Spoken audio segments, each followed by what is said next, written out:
Sir, demand for supplementary grants is almost like an annual formality in this house.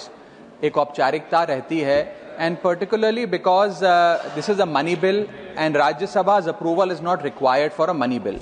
But I would like to use this opportunity to give three concrete suggestions by voicing my three concrete concerns before the finance minister, and I hope she takes cognizance of this.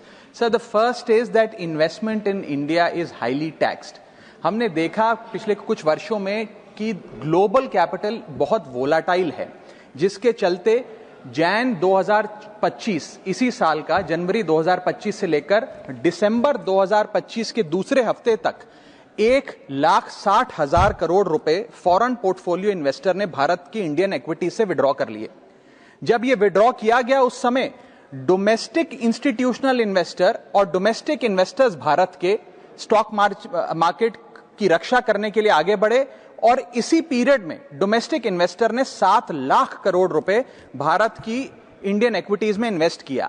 ये एक historic achievement भी था, market की maturity भी दिखाता है, लेकिन उससे ज्यादा ये दिखाता है कि जब foreign money leaves, it is the Indian investor that comes to the rescue of the stock market. लेकिन जब सैलरीड एम्प्लॉइज ने एसआईपीज के माध्यम से, स्मॉल सेवर्स ने म्यूचुअल फंड के माध्यम से और पेंशन इंश्योरेंस मनी के माध्यम से इन्वेस्ट किया, इस इन्वेस्टमेंट को प्रोत्साहन देने के लिए सरकार ने क्या किया?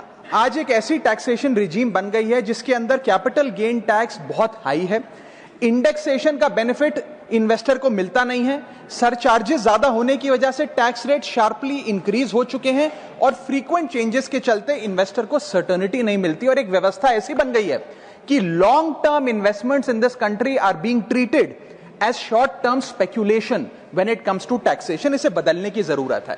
If India truly wants deep capital markets and long-term domestic savings, sir, then patient capital must be respected and not penalized.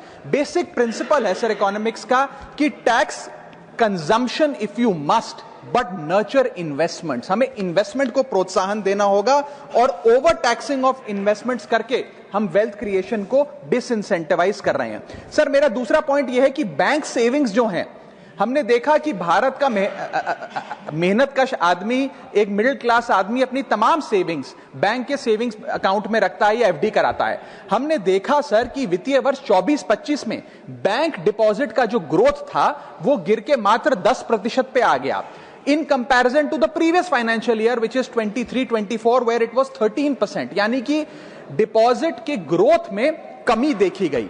इसके चलते क्या होता है सर, बैंक्स की कॉस्ट ऑफ फंड्स बढ़ती हैं, लोन महंगा होता है, एमएसएमई सफर करती है, और फाइनेंशियल स्टेबिलिटी जो है वो कमजोर होती है। इसीलिए मैं कुछ सुझाव देना चाहता हूं। पहला सुझाव है टैक्स फ्री लिमिट्स को बढ़ाया जाए जहां तक सेविंग्स बैंक की इंटरेस्ट इनकम का सवाल है। दूसरा, अगर 5 साल से ज्यादा कोई एफडी कराता है तो उसको टैक्स की रियायत देनी चाहिए। There needs to be tax incentivisation for that sort of an investor.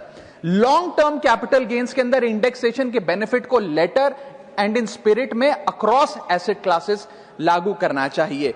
तीसरा, शॉर्ट टर्म कैपिटल गेन्स पे जो टैक्स लगता है बहुत ज्यादा है, उसे कम करना चाहिए अगर हमें इन्वेस्टमेंट को प्रोत्साहन देना है। और इसी के साथ साथ हमें ये इंश्योर करना पड़ेगा सर कि पेशेंट डोमेस्टिक कैपिटल जो है उसे हम प्रिजर्व करें, उसे रिवॉर्ड करें, उसे पीनलाइज ना करें। मेरा दूसरा पॉइंट है सर जीएसटी से संबंधित। जीएसटी 2.0 वास्तव में एक अच्छे इंटेंट से लाया गया, और सबको ये उम्मीद थी कि जीएसटी 2.0 के बाद, जीएसटी रैशनलाइजेशन के बाद वस्तुएं सस्ती होंगी। माननीय वित्त मंत्री जी ने तमाम कंपनियों को भी कहा कि हम जीएसटी में कटौती कर रहे हैं, 28 से 5% ला रहे हैं, 18 से 5% कर रहे हैं, तो आपको वस्तुओं को सस्ता करना पड़ेगा। लेकिन हमने ये देखा कि जो इंटेंट था कि जीएसटी कम होगा तो वस्तुएं सस्ती होंगी, वस्तुएं सस्ती होंगी तो कंजम्पशन बढ़ेगा, कंजम्पशन बढ़ेगा तो डिमांड बढ़ेगी। ये हुआ नहीं, और ये इसलिए नहीं हुआ सर क्योंकि प्राइवेट कंपनियों ने इस मुनाफे को जनता को नहीं सौंपा। मैं बता रहा हूं, मैं मोटे मोटे तौर पे आपको बताना चाहता हूं, मैं उदाहरण के माध्यम से आपको बताना चाहूंगा सर कि एक वस्तु 100 रुपए की बाजार में मिलती थी, उस पर 18% जीएसटी था, तो उसकी मार्केट वैल्यू 118 रुपए थी। सरकार ने उस पर जीएसटी 18% से घटाकर 5% कर दिया। अब वो वस्तु 100 प्लस 5% 105 रुपए की मिलनी चाहिए, जो पहले 118 रुपए की मिलती थी। लेकिन आज भी बाजार में वो वस्तु 118 की मिलती है, क्योंकि प्राइवेट कंपनियों ने इस जीएसटी के रिलीफ को कंज्यूमर को पास ऑन नहीं किया, या ग्रामेज कम करके प्रोडक्ट की क्वांटिटी कम कर दी और दाम कम कर दिया।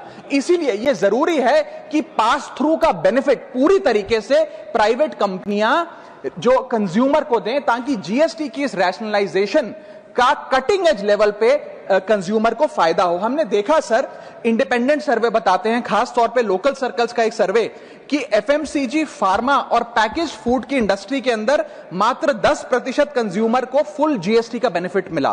कंज्यूमर ड्यूरेबल्स बाजार में 34% ही उपभोक्ताओं को फुल बेनिफिट मिला इस जीएसटी पास थ्रू का।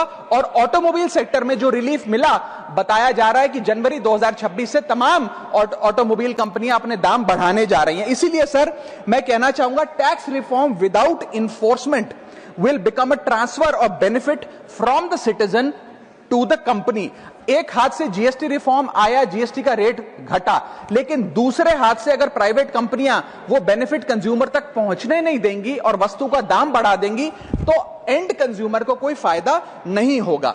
इसीलिए मैं याद दिलाना चाहता हूं कि section 171 of the CGST act, जो एक सनसेट क्लॉज के तहत अब समाप्त हो गया, उसकी जो मूल भावना थी वो बड़ी सीक्रेट है, जो ये कहा करता था that tax cuts must translate into price cuts.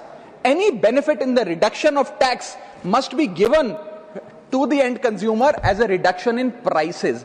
ये करने की आवश्यकता है। No doubt GST 2.0 is a landmark reform, but without pass through benefit it is an incomplete reform. और अंत में सर मेरा आखिरी सुझाव यह रहेगा, भारत देश में आज एक टोकनाइजेशन बिल लाने की आवश्यकता है। सर जैसे यूपीआई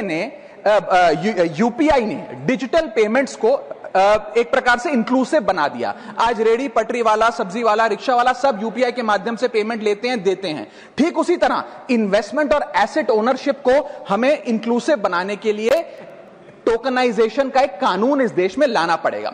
सर मैं सरल भाषा में समझाता हूं, एक मिडिल क्लास का आदमी आज यदि अपना निवेश करना चाहता है पैसा, तो उसके पास या बैंक का सेविंग्स अकाउंट का खाता है, म्यूचुअल फंड है या फिक्स डिपॉजिट है, उसके अतिरिक्त कोई ऑप्शन नहीं है। कमर्शियल बिल्डिंग बहुत महंगी है, इंफ्रास्ट्रक्चर प्रोजेक्ट उसकी रीच के बाहर हैं, और प्राइवेट एसेट क्लास नीश इन्वेस्टमेंट्स के लिए होते हैं, उनके लिए बने नहीं है।